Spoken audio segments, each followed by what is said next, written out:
You realized too late. It wasn't your fault, but it wasn't an accident either. The pain had been there all along, silent, stacked in invisible layers. You thought it was just fatigue, but it wasn't. It was the soul withdrawing, quietly. You insisted on pushing through because you learned that's what you were supposed to do. Get up, swallow it down, breathe, and go. Fulfill, deliver, smile, and you keep dying on your feet, with a badge hanging from your soul. You didn't notice when it all began, because it was slow, and the slow always deceives. First, there were the little forgetful moments. Then, the nausea for no reason. The body no longer obeyed the commands of the mind. You told it to stand and it felt heavy. You told it to smile and it froze. But still you went on, because someone had to continue, and you put yourself in the role of the chosen one, like someone carrying everything on their back, even their own ruins. But now, tell me, when was the last time you breathed and felt relief, not fear? You ran so much that time stopped for you, and no one noticed. Because you became an expert at looking fine. But the soul?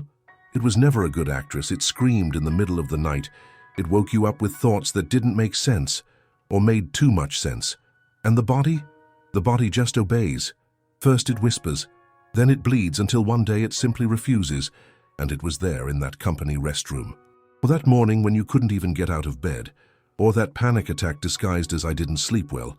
It was there that the body signed off before the soul. But the truth? The soul had already left a long time ago. You just didn't notice. Have you ever experienced this? Let me know in the comments. You kept saying, "I'm fine," but your gaze no longer obeyed you. It grew fixed, empty, unable to land. To outsiders it looked like strength, but if you looked inside you'd see desperation. And inside, you no longer inhabited yourself. The soul was already in the hallway, heading for the exit. Sitting, looking at the floor, waiting for you to stop pretending. Because the most dangerous thing isn't the pain, it's the adaptation to the pain. It's when you feel the nausea and think it's normal. It's when your body shakes and you say it must be anxiety. It's when you no longer feel pleasure in anything, and you just keep going, as if this is just another phase. It's not. It's a cry for help, but without sound. You've learned to live without noticing, just to execute. Waking up tired, sleeping without resting, living without being, and smiling on the outside while something inside you pleads, "I don't want to pay to exist anymore."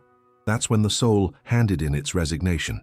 And no, it didn't make a scene, it didn't scream, it didn't break anything. It just gave up. And when the soul gives up, the body collapses. Have you ever felt that? That feeling of being in a place and at the same time not being there, of being among people and at the same time completely alone, of speaking and no longer hearing yourself. That's how the soul says goodbye. It doesn't slam the door. It just fades away. And you, without realizing it, become someone who watches their own life as a stranger.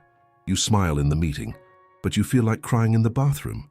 You present yourself well, but you just want to hide, and the body starts signaling, with a gut that locks up, with sleep that disappears, with shoulders that weigh like lead. But no one sees, because everything that's too emotional is treated as an exaggeration. And you learn to feel wrong for feeling too much. If this touched you, comment, "I needed to hear this." You became invisible to yourself little by little. In that sneaky way only the soul knows.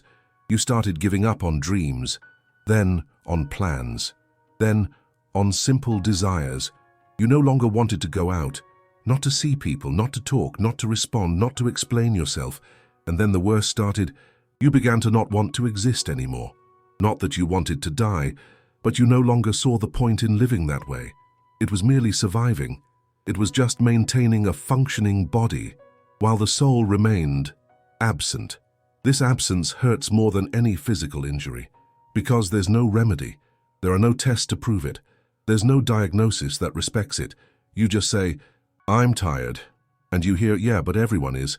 But it wasn't just ordinary tiredness, it was a weariness of existence, of having to perform a version of yourself that no longer resides in you, of having to pretend you're holding it together when all you want is to collapse in peace with no audience, no pressure, no obligation to explain. Do you know what's most cruel? It's that the world doesn't pause for your pain, but you would have to keep going, and so you go each morning, rebuilding yourself with broken pieces, gluing on fake smiles, and swallowing the emotional nausea of yet another day that's the same. But one day your body seizes up, and you understand it's just not happening anymore. You tried more than you should have, more than your body could handle, more than your soul could bear. You persisted, you endured, you erased yourself, until one day, in trying to get out of bed, you couldn't. Your legs were there, but they wouldn't move. Your mind wanted to, but your heart said no. That's when fear set in, because you realized that the problem was no longer physical, it was existential. What suffered as was life, what collapsed was meaning. And when meaning disappears, the soul resigns. You left, but you didn't escape. You survived. Does this make sense to you so far? Write yes down below. You were taught that stopping was failure, that resting was weakness, that feeling too much was an exaggeration, but no one taught you to realize that the body has its limits, and that the soul's heart, it doesn't scream. It gradually fades away. You didn't see when it began, but do you remember the first time you felt like a stranger in your own life? The first time you couldn't sleep, or when you did sleep and woke up feeling worse? The first time you didn't want to get out of bed, or didn't want to come back from the bathroom, or didn't want to get out of the car? That wasn't laziness. That was existential exhaustion, because every day there felt like an emotional tax with no return. You gave everything and received almost nothing, and yet you kept saying, "I can handle it," until you couldn't anymore. And there's no shame in that. There's clarity, because while everyone is racing toward their goals, you were forced to stop, to avoid falling apart, not physically, but emotionally. Are you still there, but feeling absent, no longer recognizing yourself, afraid of everything, even what used to be routine? You're not going crazy, you're just aware. Your soul is just tired of waiting for you to notice. It didn't leave in anger, nor in revolt. It left because it was dying inside. Do you remember when this started to become noticeable? Maybe it was the day you said, "I'm fine," but your heart was racing, or when you began to forget simple things, not out of distraction, but because your soul was too busy trying to stay alive, because surviving on autopilot comes at a high price. Every morning is an emotional debt.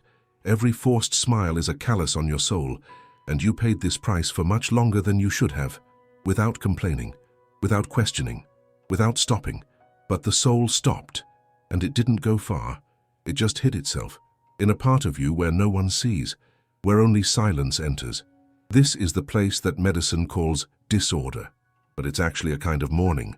Mourning for the version of yourself that you had to kill, to survive in the system, because no one warned you that the world demands your soul, and if you let it, it consumes every last piece of meaning. You are not weak, you are wounded, and when the soul is hurt, it protects itself, it withdraws.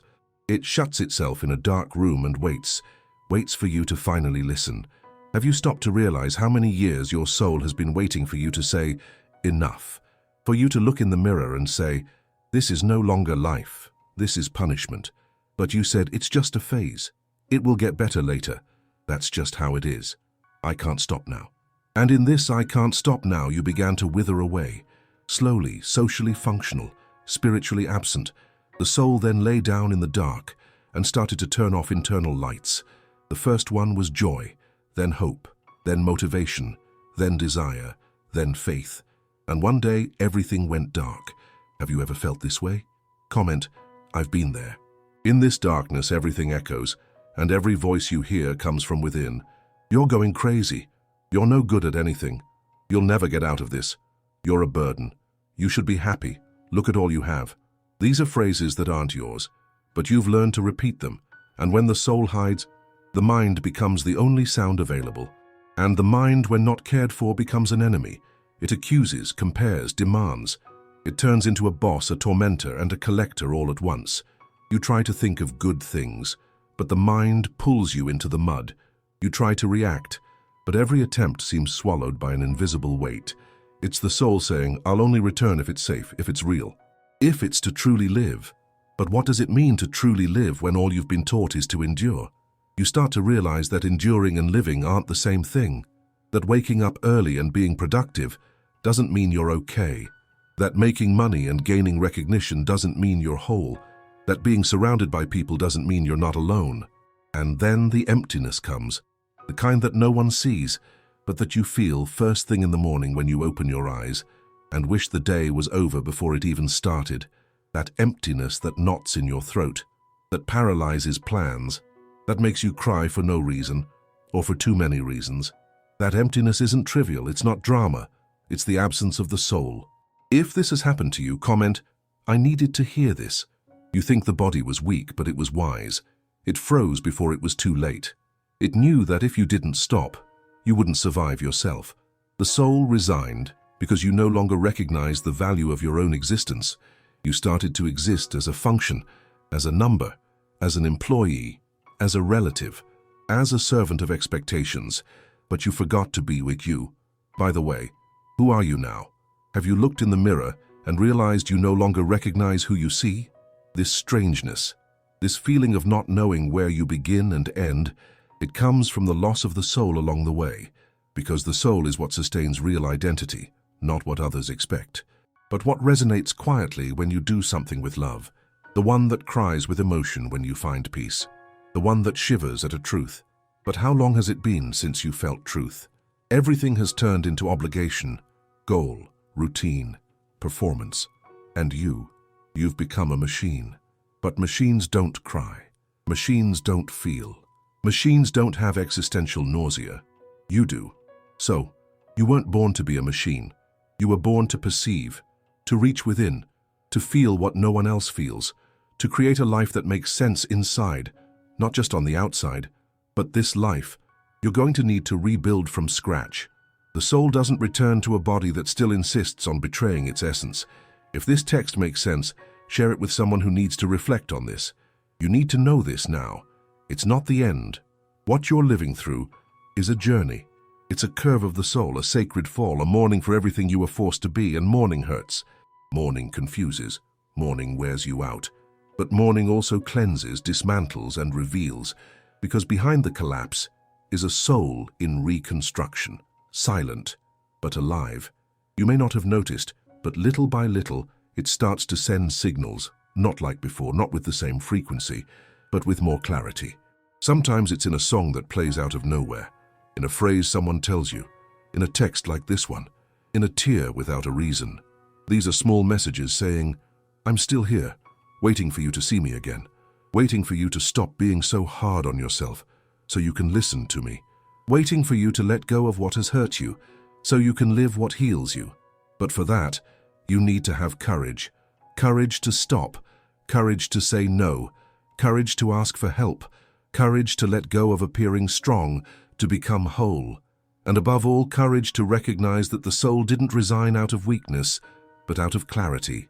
When was the first time you realized you were absent from yourself? Share it with me in the comments. Do you know what's the most beautiful part? It's that the soul never completely leaves. It waits. It withdraws. It protects itself. It hides in the quietest corners of your essence. But it waits.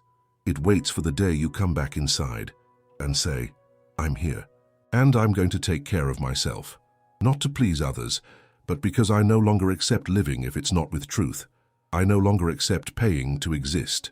I no longer accept being more useful than I am alive, more productive than I am happy, more busy than I am present.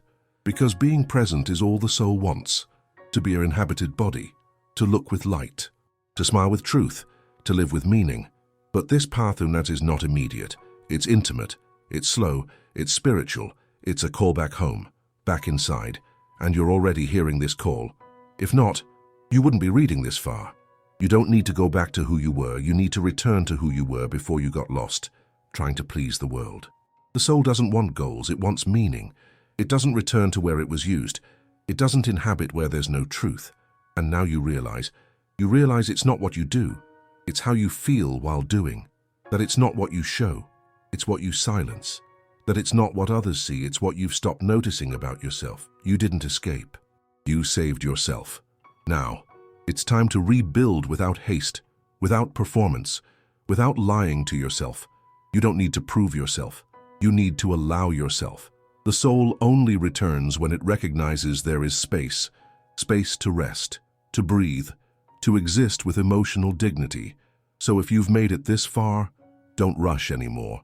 Sit down, close your eyes, breathe, and say to yourself, "I'm back, and this time I'm here to stay." Not out of obligation, but because I finally recognized that I deserve peace. That was just the first step. In the next one, we'll go deeper. I'll be waiting for you there.